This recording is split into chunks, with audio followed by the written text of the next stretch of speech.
Certa vez, um homem decidiu escalar uma montanha desconhecida em uma região com temperaturas abaixo de zero.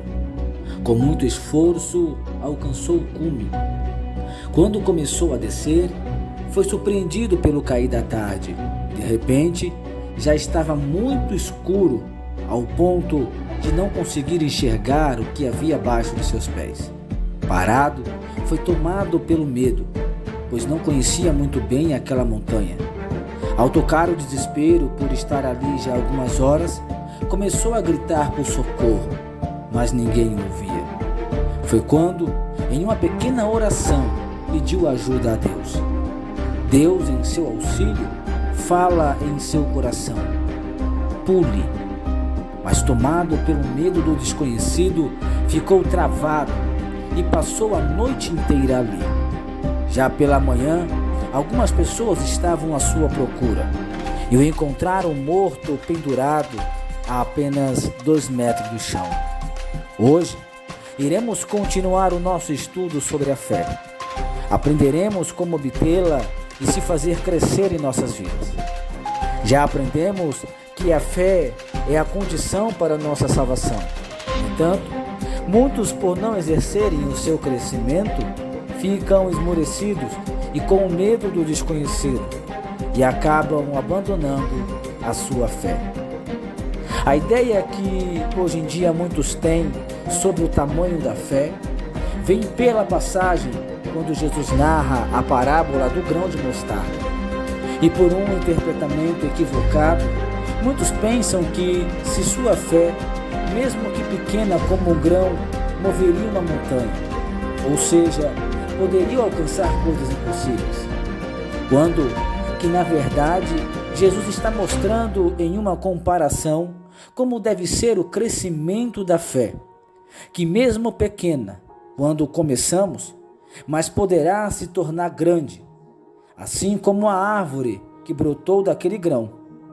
Isto é tão verdade que Jesus, antes de acalmar a tempestade, em Mateus 8:26, repreendeu os discípulos pela sua pequena fé, de não tê-la repreendido. O apóstolo Paulo, em sua carta aos Coríntios, no capítulo 13, sabendo disso, fala que mesmo se tivesse toda a fé, ao ponto de mover uma montanha, e não uma pequena. Em Mateus 13:58, Jesus afirma que, por causa da falta de fé, não realizou muitos milagres. Em Mateus 14:31, repreendeu Pedro pela sua pequena fé, quando afundou nas águas. Enfim, a fé tem que ser crescente.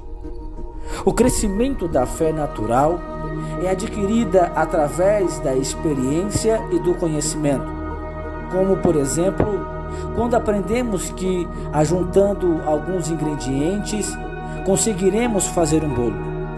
A fé espiritual segue o mesmo padrão. A diferença é que na fé natural, mesmo seguindo toda a receita, não temos a garantia que o bolo crescerá. No entanto, a fé espiritual é a certeza das coisas que se esperam. Acompanhado do conhecimento, também vem o diálogo provido através da oração e a intimidade através da consagração.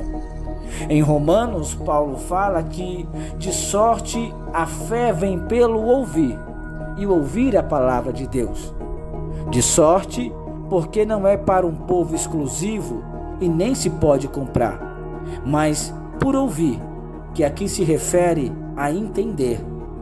A passagem de Felipe e o eunuco reflete sobre isto, pois, mesmo lendo Isaías, o eunuco não estava entendendo.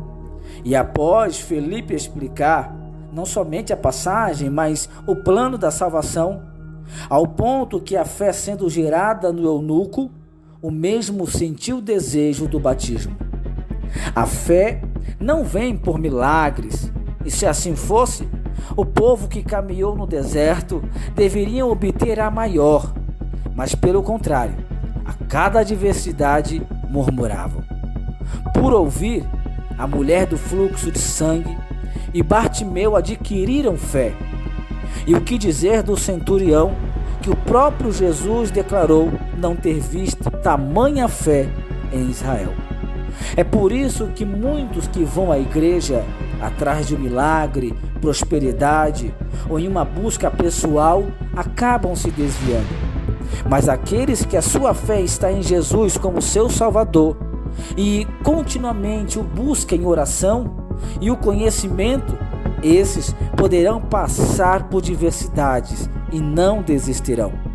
Assim como a casa feita sobre a rocha, a qual suportou a chuva e o vento, mas as que estavam sobre a areia, esta caiu. Que possamos buscar ao Senhor, buscá-lo em conhecimento e em contínua oração. Assim, o medo desaparecerá e o desconhecido não existirá. E saberemos discernir quando Deus falar conosco. E mesmo em uma escuridão, como um filho que quando escuta a voz de seu pai, pule, e mesmo sem ver nada, confia firmemente e pula. Saberemos ouvir a voz de Deus e confiar nele, até que mesmo não alcancemos nada nesta vida, mas teremos a salvação na vida eterna. No entanto, o alimento sólido, ou seja, a palavra, é para os adultos, os quais, pelo exercício constante da fé, tornaram-se capazes de discernir tanto o bem quanto o mal. Hebreus 5:14. Fique com Deus e não perca a continuação desse estudo.